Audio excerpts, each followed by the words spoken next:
Hey, I'd like to welcome you to another episode of Money Matters Top Tips for Success, where each and every day I bring on new business owners, entrepreneurs, and executives and have them share their top tips for success with you. My name is Adam Torres. You can follow me on Instagram at AskAdamTorres. Keep up with my book releases, book tour schedule, signings, all that other good stuff. Always love to connect with you there. And as always, if you'd like to apply to become a co-author in one of my upcoming books, just head on over to the website, moneymatterstoptips.com, and click on Become an Author to apply. All right, so today is a very special reunion 2020 episode. What is that? That's when I bring on a guest I had on in the past, and I liked him so much I had to bring him right back. So today's guest is Justin Key. He is an actor, author, consultant, and keynote speaker. Justin, welcome back to the show.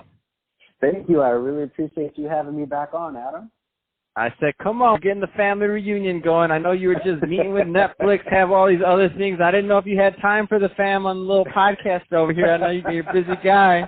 No, I gotta make time for my people. I gotta make time. So let's just get right in. I mean, I want to get into 2020. So what? Give me some updates. What's going on with you? Oh, okay. So, Adam, first let me say that at the end of our podcast last year, you gave me some advice that literally blew my mind. I don't know if you remember it. Oh, I remember. Unfortunately, yeah. Justin, I actually remember all these. Like, I actually remember our conversation, too. And people always laugh because they're like, wait, did you go back and listen to our episode? I said, I didn't go back and listen to our episode. I know what it is. I said it. I don't know why. Even if I don't want to remember it, I remember it. So let's start with the consulting. So I was consulting last year. I had my own company, and I had a specialized niche. But that specialized niche, and when you think about business and when you're thinking about money, even the clientele, though I love helping the clientele, I found a way that I could help the clientele better, however, do it from a totally different angle. So now, I now work with companies. I consult with artist development companies who work for record labels, who work for networks and studios. And so they're my main point of contact. And those companies actually have the budget to pay my fee. And so that's that awesome. was really big. Yes. So what kind of things are you helping them with? Let's go a little bit further on this. What kind of things are you consulting them on? So I'm consulting them on business strategies as it relates to not only their company, but also to their artist image and brand. Because what's happening now is a lot of people think that, social media perform. That's not the case. And a lot of companies put up a lot of money with artists who sometimes really can't deliver. Yes, we'll have someone like a Lizzo, and we know Justin Bieber is super famous for being discovered on YouTube. But when you have a brand new artist, those are some things like, if your goal even is to go to Broadway, can you perform 8 shows a week? Do you have that stamina? Do you have that brand? Especially now with casting directors asking, what's your social media? Because now it's factoring into their marketing budget. So all of these things come into play. And so now my contacts are the artist development agencies and the studios and networks. And so it's so great that I still get to help artists, but I'm doing it from a totally different angle. And I get to actually eat and pay rent and once again.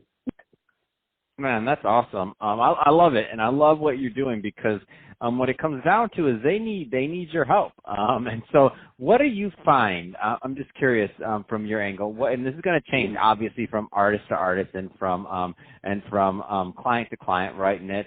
But what do you find some of the common themes of mistakes they're making in this area that you're helping them with? The common mistake is most artists don't know the business. They forget that it's show business. And some think that, just because I can act, I should be on television. Just because I can sing, I should be on stage. Just because I can dance, I can go on tour. That is not the case. You have to sign with an agent first because that's how the industry works, an agent or manager. Do you even know the contract? Do you even know what percentage you're supposed to be paying? And so it helps legally the company and the artist that I work with because I'm an independent consultant. So I'm not there for the company or for the artist, I'm making sure that they know the information, and then they make their own decisions. And so, we see in the media you find out that artists, or we think that they're millionaires and they were only paid $20,000 the last 10 years.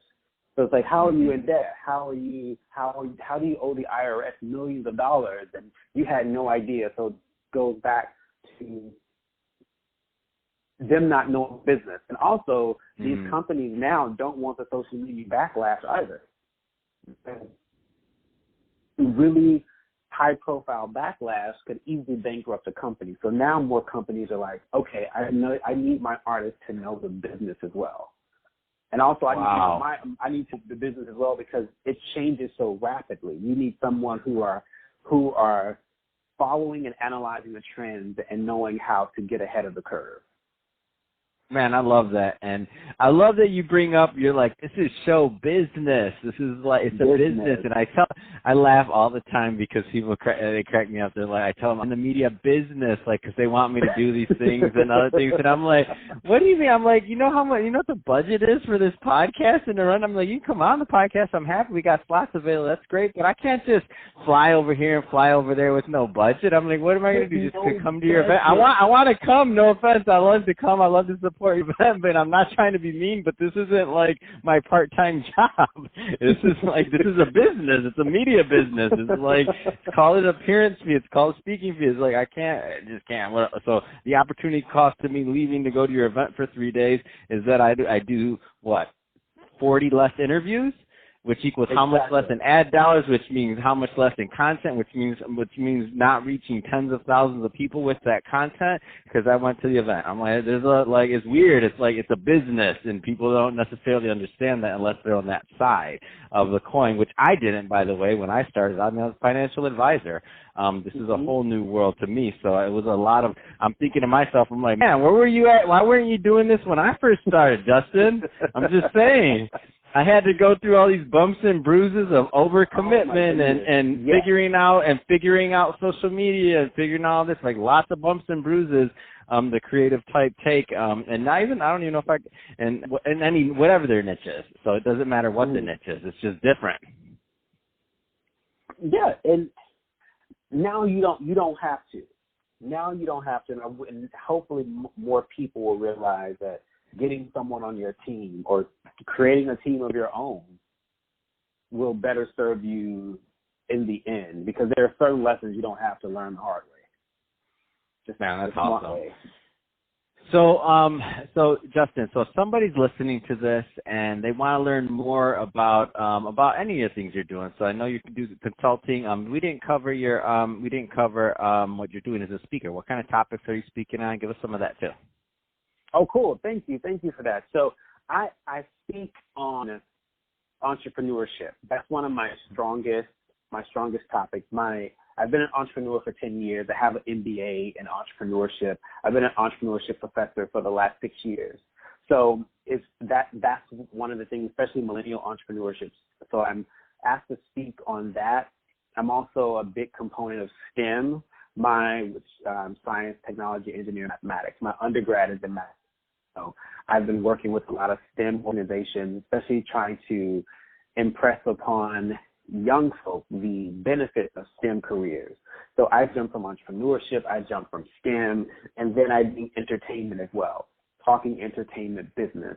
For an example, I fly to New York next week because the school is bringing me there, not to talk to potential students, but to talk to the parents of the students. Because what schools understand is that if we're asking you to come here and tuition is costing X amount of dollars, we really need to convince the parents that we know what we're doing and this is a great investment. So then I come in to talk about the entertainment business, how students are able to graduate and actually make a living in the industry. Because now it's all about diversification. It's all about creating your own work. And so a lot of parents who send their kids to performing arts colleges don't come from the world of entertainment. So they're looking they're thinking, I'm about to spend $40,000+ a year for my daughter to get a bachelor's in dance. And they're like, no. You need to convince me before I sign this Parent Plus loan. So then I come in to explain the business aspects and what the schools actually teach business-wise that helps the students to prepare for the industry properly. Man, that's awesome. So, Justin, if somebody's listening to this and they want more information and they want to connect with you, what's the best way for them to reach out? You know what? Give me a young whippersnapper. Hit me on any social media platform at Justin Key 101 across the board. You can find out even more from my website, which is Justin D as in dog, KEY.com.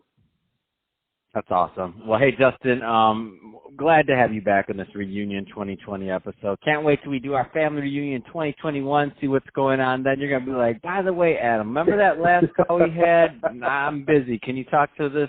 You gotta. I'm like, come on, man. We know each other. It's okay, Justin. You know me. So, no, but seriously, thanks for coming on the show. It's been fun. Definitely. And to the audience, as always, thank you for tuning in. Hope you had a lot of fun listening to this, because we sure had a lot of fun making it for you. If you did, don't forget, subscribe to the podcast.